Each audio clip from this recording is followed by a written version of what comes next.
Good evening and thank you for joining us on India Business Hour. I'm Arundhati Ramanan and here are the top headlines that we're tracking for you this evening. Sebi makes it incumbent on listed companies to clarify on market rumors. Top 100 companies must verify, deny, confirm or clarify on rumors from October this year. Companies also need to disclose material information or event within 30 minutes of the board meeting, and any material information that is outside of a board meet must be disclosed within 12 hours.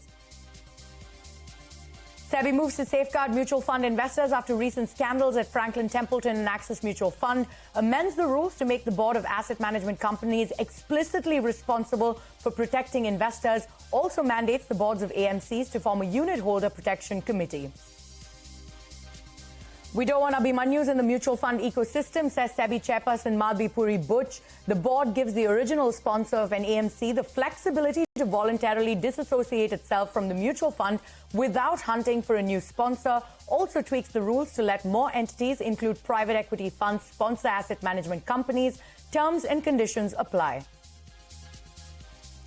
Sebi enhances the disclosures for ESG by adding a business responsibility and sustainability report. Also allows mutual funds to invest in more ESG schemes by liberalizing the cap on that scheme that can be launched. Decks cleared for the merger between Zee Entertainment and Sony. Zee settles the insolvency dispute with IndusInd Bank, paving the way for the creation of a $10 billion media behemoth. Company Law Appellate Tribunal upholds a 1,300 crore rupee penalty imposed on Google by the competition regulator and orders the company to pay up in 30 days. But the court strikes down some directions imposed by the regulator, including a mandate requiring Google to open up its Play Store and allow side loading of apps. Union government and the Delhi state government moved the Supreme Court over the 4,700 crore rupee arbitral dispute between Reliance Infra and Delhi Metro Corporation. Delhi High Court refuses to stay arbitral award and calls it a Tom and Jerry issue after learning that government is planning to amend the law to avoid the seizure of Delhi Metro assets. Lok Sabha passes the competition amendment bill amid ruckus from the opposition. The bill opposes the levy penalty on global turnover instead of domestic turnover in cases of violation. Also makes competition regulators nod must for deals above 2,000 crore rupees. Fresh trouble for Credit Suisse. Whistleblowers say Swiss bank aided wealthy Americans commit tax fraud, according to a U.S. Senate committee report. All 224 assembly constituencies in Karnataka go to polls on the 10th of May in a single phase. Results would be announced on the 13th. The elections are set to be a three-way race among BJP, Congress and the JDS. Let's begin with the day's trading action. Markets saw broad-based gains to end at the day's high. Nifty and Sensex ended over 0.5% in the green. However, the Lal Street fell for the fourth consecutive series for the first time in a year. The Adani Group stocks reversed Tuesday's losses and gained a market capitalization of 20,000 crore rupees today. 7 out of the 10 group stocks ended the day higher, with Adani Enterprises and Adani Ports soaring over 8%. This after the Adani Group refuted the Ken report on its pledged shares and issued a clarification on the status of these shares. The company said that it has fully prepaid margin-linked share-backed financing of a little over $2 billion. Speaking of Adani, the Sebi chairperson, Madhvi Puri Butch, refused to comment on the Adani-Hindenburg matter, calling it sub judice. She was addressing the media after a Sebi board meeting. Take a look. Ms. Adani-Hindenburg. Now, I don't know why all of you expect that we will say anything about it. Because in the first place, our standard answer is we never comment on entity-specific matters. On top of that, the matter is before the Supreme Court. We never comment on sub judice matters. So there is absolutely no question of our commenting on that. And the Sebi chairperson also spoke about a slew of decisions taken by the board. Sebi has also taken decisions to safeguard mutual fund investors after recent scandals at Franklin Templeton and Axis Mutual Fund. It has amended its rules to make the board of asset management companies explicitly responsible for protecting investors. Now, the Sebi chairperson, Madhvi Puri Butch, said that there was no need of Abhimanyus in the mutual fund ecosystem. She was referring to a character from the Mahabharata who knew how to enter a battle formation but did not know the way out. Butch said the original sponsor of an AMC can voluntarily disassociate itself from the mutual fund without hunting for a new sponsor. Sebi also tweaked the rules to let more entities, including private equity funds, sponsor asset management companies. Terms and conditions apply, of course. There were two things we promised them. This is the first, which is a lot of flexibility in terms of who are sponsors, eligible sponsors for mutual funds. More importantly, we are now bringing in a concept of self-sponsored AMCs, which means that when an AMC becomes large enough that in itself it is now eligible to sponsor another mutual fund, then there is no need for it to have a sponsor, and it can declare itself to be self-sponsored, and the erstwhile sponsor can disengage and exit without having to find another suitable sponsor to come in and step into its shoes. So we had said earlier that, in our market, we don't like Abhimanyus. Someone who comes in must have the ability to go out. Either you are double charging the unit holder, because if you are taking asset management fee to manage the asset, then why are you paying such large sums of money to the brokers for the research which you are supposed to be doing? The other is that when we examined some of this, we found that there was a distinct possibility, and I say this carefully, that there was a distinct possibility that the brokerage was being paid for reasons other than professional reasons. And therefore, and why was it not coming under anyone's radar? Because the board of the AMC was not looking at it, because it was not coming out of their kitty. The minute you bring it within the total expense ratio, automatically the board of the AMC will ask the question, why are you paying Mr. XYZ broker so much money? And listed companies have been put on the clock with the market regulator mandating stricter disclosures. Rules have been tightened for asset management companies, and mutual funds get more flexibility to launch ESG schemes. Companies need to disclose material events within 30 minutes of a board meeting. For decisions taken outside the board meeting, companies must make the disclosure within 12 hours. That's not all. Top 100 listed companies need to clarify on market rumors from the list from the 1st of October. Top 250 companies need to make similar clarifications from April next year. This is a big change in disclosure rules for listed companies. Moving on, the National Company Law Appellate Tribunal has upheld the 1,300 crore rupee penalty imposed on Google by the Competition Commission of India. However, the court has struck down part of the CCI's order in what comes as a partial relief for Google. Ashmit Kumar gets us all the key contours from the NCLAT hearing. Ashmit? Well, just for reference, this was the CCI order passed in October of 2022, whereby CCI had slapped a penalty of 1,337 crore rupees on Google, alleging abuse of dominant market position by Google in the Android ecosystem. Now, what we understand is that this was the discussion before the Appellate Tribunal, and the Appellate Tribunal has passed a detailed order whereby, number one, it has upheld that penalty of 1,337 crore rupees on Google. This is a penalty that Google will have to cough up in a period of 30 days. Not just that, the NCLAT has held that Google is indeed abusing its dominant market position by requiring OEMs, by phone manufacturers, to pre-install Google's suite of apps. So that is a clear finding against Google. However, there is also marginal relief, partial relief coming in for Google on 4 counts. There were a total of 10 directions passed by the CCI. 4 specific directions against Google have been struck down by the Appellate Tribunal. What are these 4 directions? Well, there were directions passed with respect to Google allowing access to Play Store API. There was another direction for Google to allow uninstallation of pre-installed apps. There was also a direction for Google to allow other app stores on Play Store. And finally, a direction requiring Google to allow sideloading of apps by other app developers. All these 4 directions have been struck down by the NCLAT as a part of the CCI order. So certainly partial, marginal relief coming in for Google, but broadly the CCI order alleging abuse of dominant market position by Google by requiring phones to pre-install apps. That particular direction has been upheld, and so has the penalty of 1,337 crores. Back to you. So some relief coming in there for Google, but the penalty has been upheld. Now, the centre and Delhi government have moved the Supreme Court against the Delhi High Court's order directing the Delhi Metro to pay 4,700 crore rupees in arbitral award dues to Reliance Infra. This after the Delhi High Court refused to impose a stay on the penalty and called this case a Tom and Jerry issue. This after government's plan to amend the law to avoid the seizure of Metro's assets. Zee Entertainment and IndusInd Bank have settled their dispute over dues. The two entities have informed the National Company Law Appellate Tribunal that a settlement in relation to their payment dispute has been entered into, paving the way for the Sony deal. Under the agreement, Zee has paid the first tranche of the settlement amount today. The second tranche will be paid to the bank within 7 days after the Sony merger or by the 30th of June, whichever comes first. That's not all. IndusInd also told the NCLT that it would withdraw its objection to Zee's merger with Sony.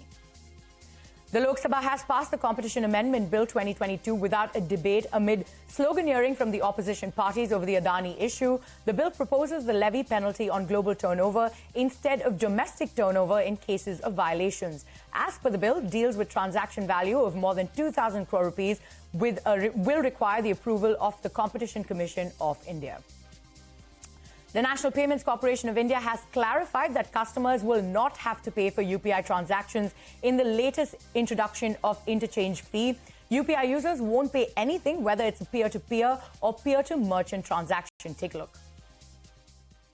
So one thing is very clear, that customer never pays for any payment transaction, right? Whether it's a peer-to-peer or peer-to-merchant. Always merchant as a user of the payment system pays the nominal reasonable charges for the payment system. So that's the first principle. The second point is the UPI for the bank account, using the bank account is already free with the government notification. And again, if there is a review, if there is a change, again, the government will have to decide on the next course on that. The rate of interest that banks charge when they borrow funds from each other has shot up to 6.85% today. The interbank call rate was trading close to the repo rate till mid-March. However, it is now trading higher than the marginal standing facility rate, indicating tightening of liquidity in the system. Lata Venkatesh is here to explain why near-term yields are rising. Lata, over to you. The interbank call rate is the rate at which banks borrow from one another for a day. And that normally very closely tracks the repo rate, 6.5%. Because if banks are not paying, you can go to the Reserve Bank and borrow from them. That's the 6.5% rate.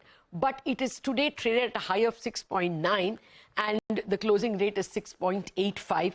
In fact, this yield has been as high as 6.75 from March 17th or thereabouts. That is from ever since the advance taxes were paid. Now, this is a bit of it is habitual.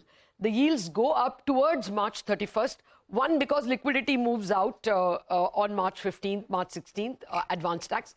But more importantly, banks don't want to lend much towards March 31st because you're just finishing up accounts. You want to shore up the balance sheet. You don't want mark-to-markets at that time. So generally at that time, there is a slight rise in yield. But this time, the bigger story is not just that the call rate has gone up to 6.9 or 6.85. The near-term 1-month yields have also gone. If you take a CD, an SBI CD, or any of the other T-bills, Government of India T-bills which are maturing in a month, all those yields have also gone up by 25 basis points. And guess why? You all have got it right. Money is moving from liquid funds to debt funds with medium-term maturity because you are going to get a tax advantage. So what do the liquid funds guys do? They have to either get rid of their near-term paper. They don't want to get rid of their longer-term paper because those yields are still good. They want to get rid of their near-term paper, and that's why there's less demand for them. And they want to liquefy money and give it over to the debt mutual funds, which are buying longer-term paper or will buy. So this looks like it's a short-term problem. The 1-month yields going up, which is up to March 31st. But call rates on March 31st itself, people are worried that it would go even to 7% and beyond. All right, Lata, many thanks for those details. On that note, it is time for us to head into a short break. But coming up next, major distribution companies in Maharashtra are set to hike electricity tariff. How will it impact the consumers? A special report when we return. Stay tuned.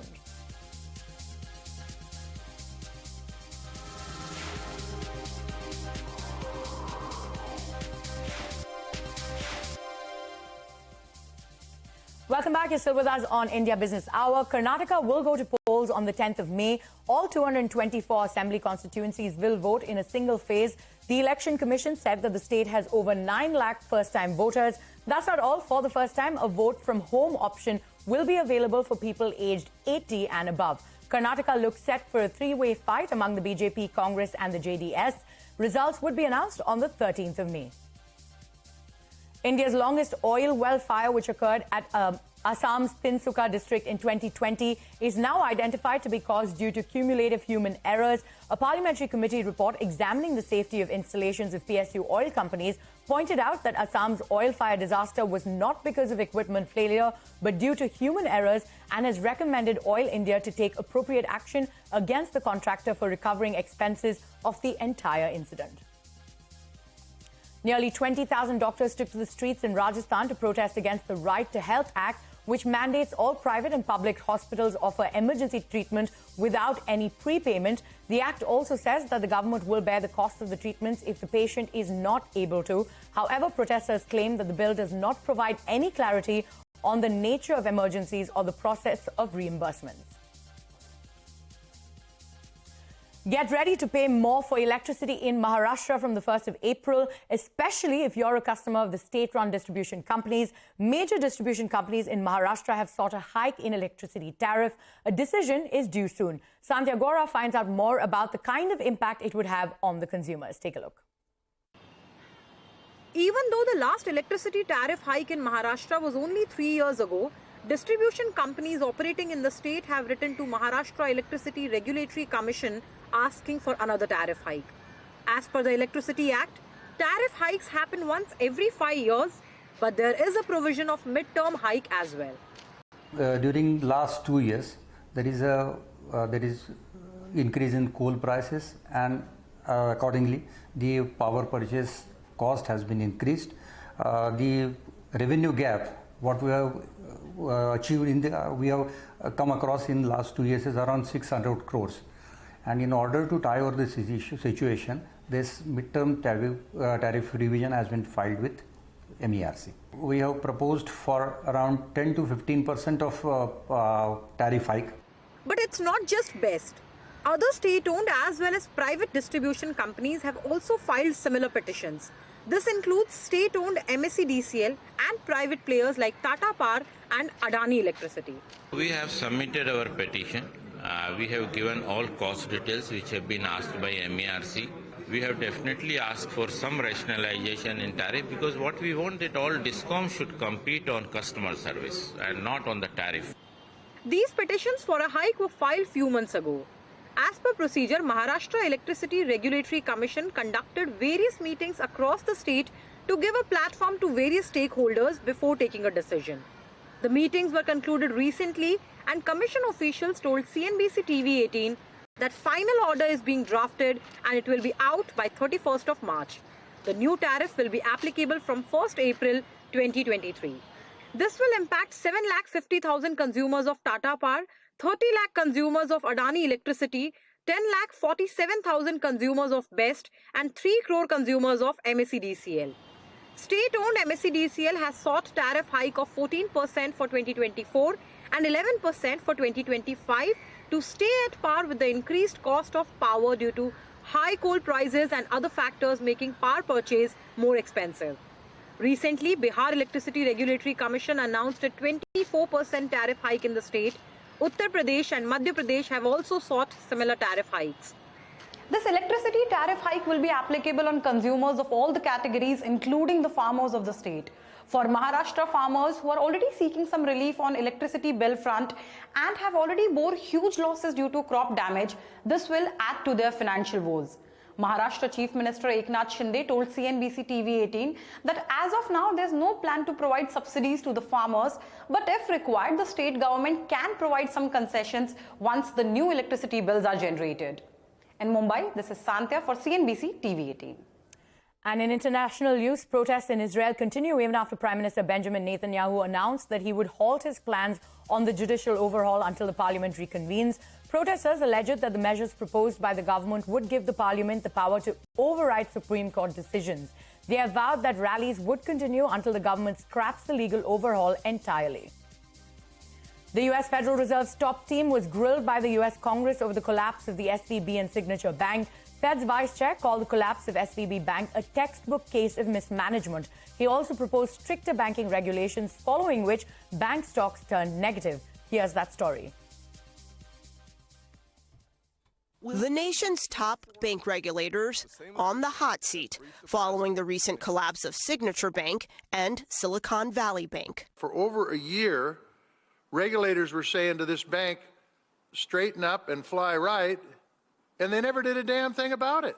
The risks were there, that the regulators were pointing them out, and the bank didn't take action, and they failed to do it. Michael Barr, the vice chair for supervision at the Federal Reserve, says they're examining whether the Fed should have done more and vows accountability if there were any failures in its oversight of the banks.